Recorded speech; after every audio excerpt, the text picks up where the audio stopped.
여러분 평안하셨어요?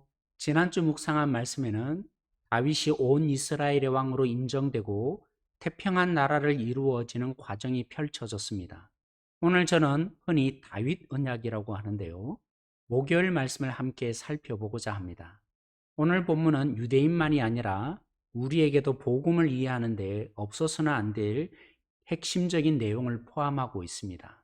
예를 들면 마태복음 1장 1절에 예수님의 족보 이야기로 시작되는데요. 헬라어 어순으로 다시 나열해 보면 아브라함보다 다윗이 먼저 나옵니다. 마태가 예수님을 다윗 왕과 연결하는 이유는 오늘 본문의 하나님의 약속 때문입니다. 소경이 예수님께 나와서 고쳐 달라고 할 때 예수님을 향해 다윗의 자손이여 라고 부르는 것도 오늘 본문 때문입니다.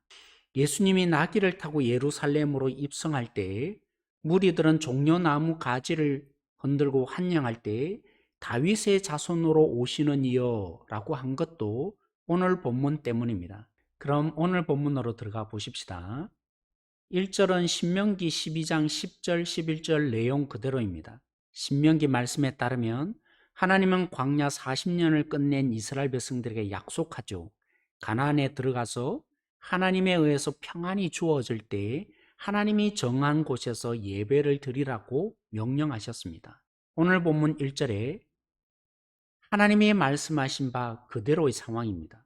하나님은 다윗에게 모든 적들을 평정하게 하셨고 평안하도록 만들어 주셨습니다. 다윗 자신은 왕궁에 거하는데 모셔온 하나님에게는 휘장 가운데 있습니다. 오벳 에돔의 집에 머물러 있던 괴를 다윗 궁궐로 모셔오긴 했지만 임시 거처에 있는 거죠. 그래서 장막도 아니라 휘장 가운데 있다고 표현하고 있습니다.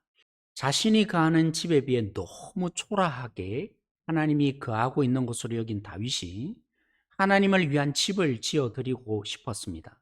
상황적으로도 그렇고 하나님을 위한 좋은 마음을 가졌으니 나단 선지자도 그렇게 하라고 허락했습니다.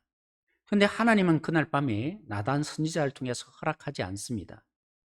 왜냐하면 하나님이 이제까지 장막에 거하셨다고 합니다. 그리고 누구에게도 화려한 궁궐 같은 집을 지어 달라고 하지 않았다고 합니다. 다윗을 위해 무엇을 하셨고 앞으로도 무엇을 하실 것인지를 하나님이 말씀하십니다. 목동인 다윗을 온 이스라엘의 왕이 되게 하셨고 목자가 되게 하셨습니다. 그리고 하나님은 모든 적들을 물리쳐 이 이스라엘 나라가 평안한 나라가 되게 만들어 주시겠다고 하십니다. 그런 다음에 마지막으로 중요한 두 가지로 요약될 수 있는 언약을 다윗에게 하십니다. 첫째는 하나님이 다윗을 위해 집을 지어주겠다고 하십니다. 하나님이 다윗에게 지어주려는 집은 다윗의 왕권을 말합니다. 사울 왕처럼 버림받지 않고 그의 후손도 통치하는 영원한 왕권을 주시겠다고 약속합니다. 두 번째 약속은 다윗의 씨가 하나님의 집을 짓고 영원히 통치할 것이라고 약속하십니다. 이 일로 다윗은 깨닫게 됩니다.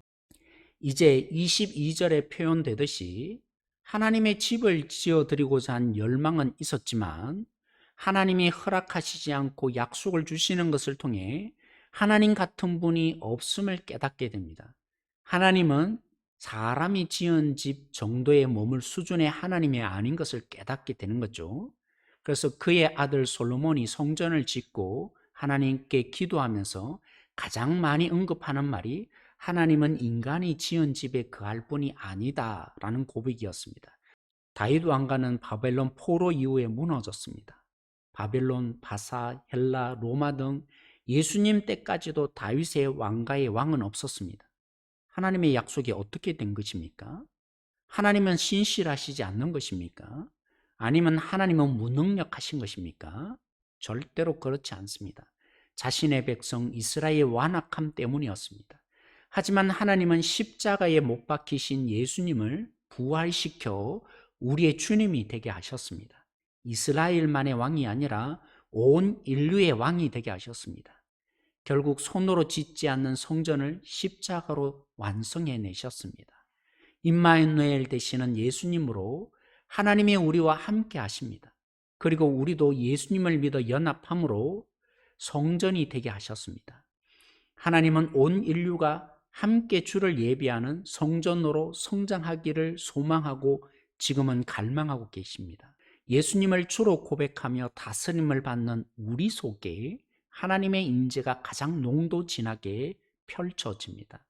함께 주를 믿고 예배하는 성전으로 성장하며 완성되기를, 하나님의 그 소망함이 우리에게 꼽혀지기를 주님 안에 이 복이 누려지길 소망합니다.